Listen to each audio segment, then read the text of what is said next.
Hugh is a famous poet and philosopher and beloved in his home country of Ireland. It comes from his work called Anam, which translates from Gaelic to soul friend.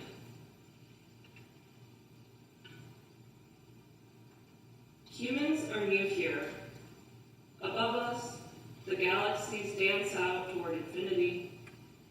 Under our feet is ancient Earth. We are beautifully molded from this clay. Yet the smallest stone is millions of years older than us. In your thoughts, the silent universe seeks echo.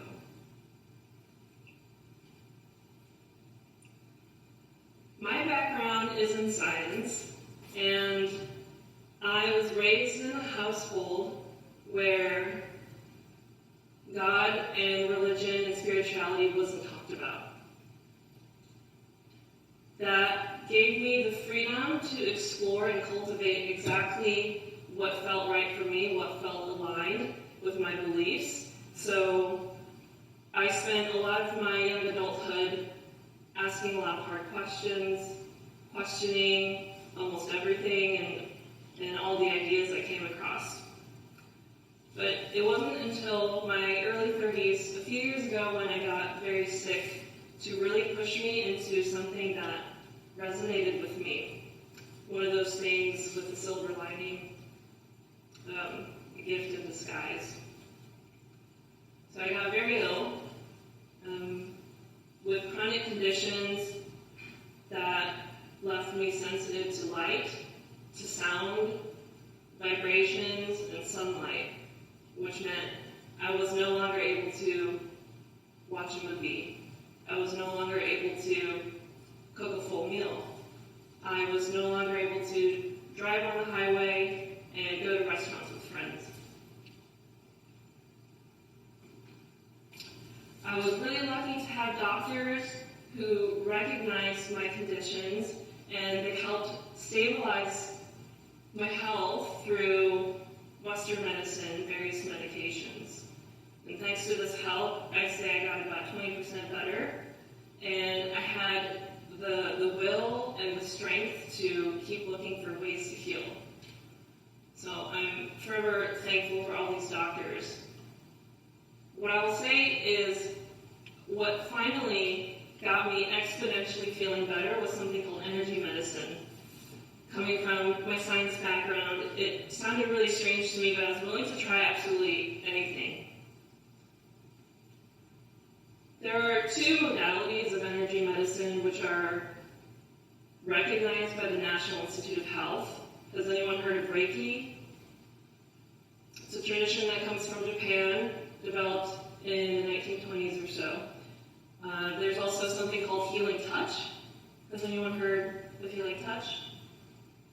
So this is used in hospitals nationwide, and these are evidence-based practices which have shown to reduce pain and anxiety, depression, and lots of other conditions for people.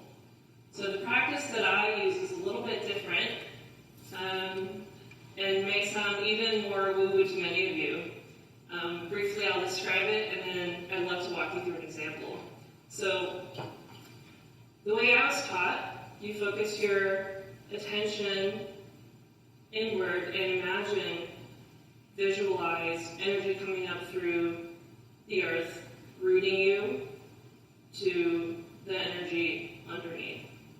You also imagine light coming from above, and you imagine it flowing down and connecting with this root energy. And then from there, you're able to set any intention you want.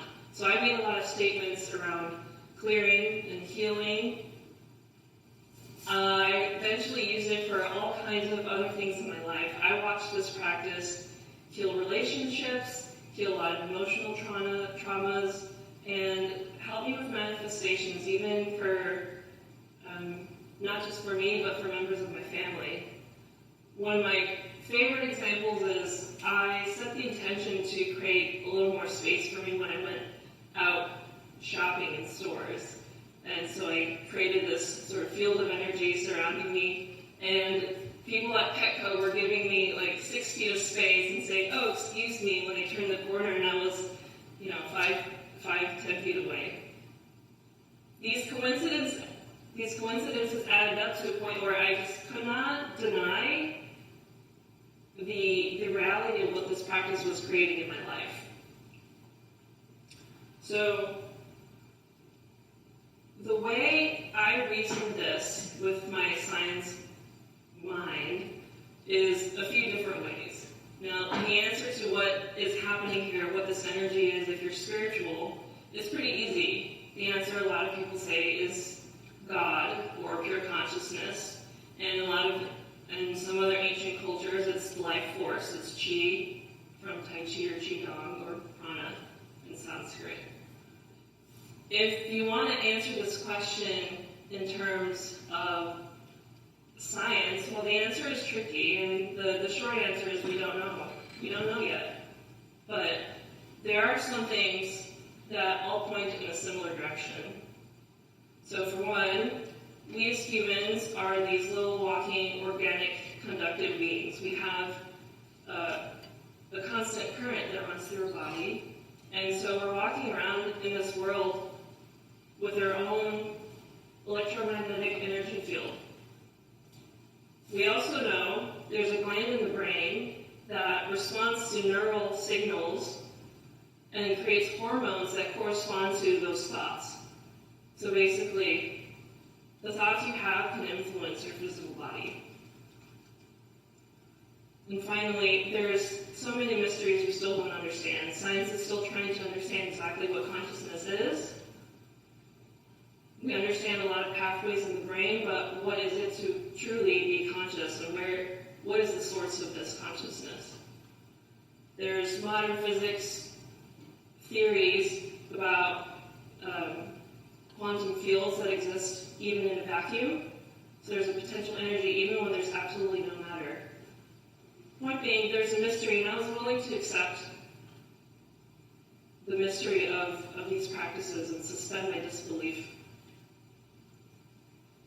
So, I'd like to walk you through an example, and you can do this with your eyes open or eyes closed, but the important thing is that you get relaxed. So if you're open to it, please join me. So start with just a deep breath.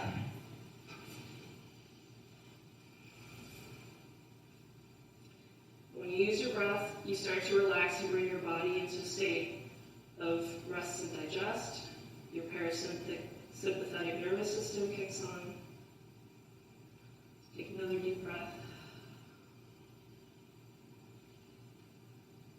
So imagine from the base of your spine and the bottoms of your feet, an anchor or a golden thread of light rooting you to the earth and connecting you to the core of our planet. And from there you can draw up loving kindness, loving energy up through the bottoms of your feet, through your legs, into your hips, through your torso, out through the top of your head, and up as far as your intuition takes you.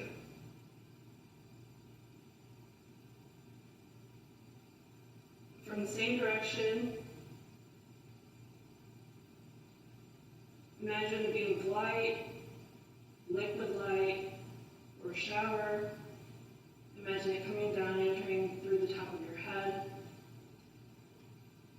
into your torso, into your hips, down your legs, and out the bottoms of your feet. Imagine both of these energies meeting in your heart and expanding around your body, 5 feet, 10 feet, as big as this building.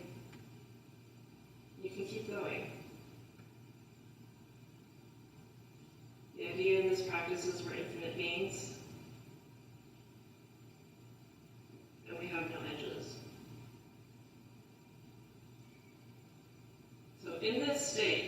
is where you can set intentions. And they can be silly, they can be serious, but as long as you feel it in your body. So for example, let's say you're afraid of an exam coming up that you don't feel well prepared for. Okay, what energy would it take for me to ace this exam? Anything in the way, I clear it, I transmute it, I delete it, I erase it. You can make this statement as many times as feels right, feels good. And you can make intentional statements like this for anything, for health, for a free meal, whatever you want. Okay, you can let this energy run for as long as you want in your own practice.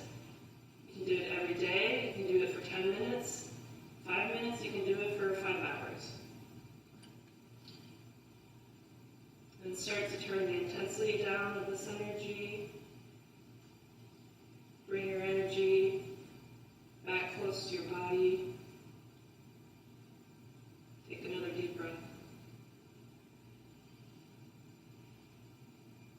And open your eyes. Okay, how does everyone feel? Good. So I did this practice every day for several months. And I was absolutely blown away by the results. In 2 months, I was standing on my feet again, cooking meals in the kitchen. I was able to start driving on the highway, and I was reaching out to friends to go have meals. In 6 months, I was able to take 1-hour road trips. I was able to watch movies in the movie theater again. And the list goes on. I'm not saying that this is the only tool in healing, absolutely not. Western medicine plays a role. Western medicine may have even saved my life. What I'm saying is neither thing on its own is everything. What I hope to see is more and more people being open to energy medicine and just giving it a try.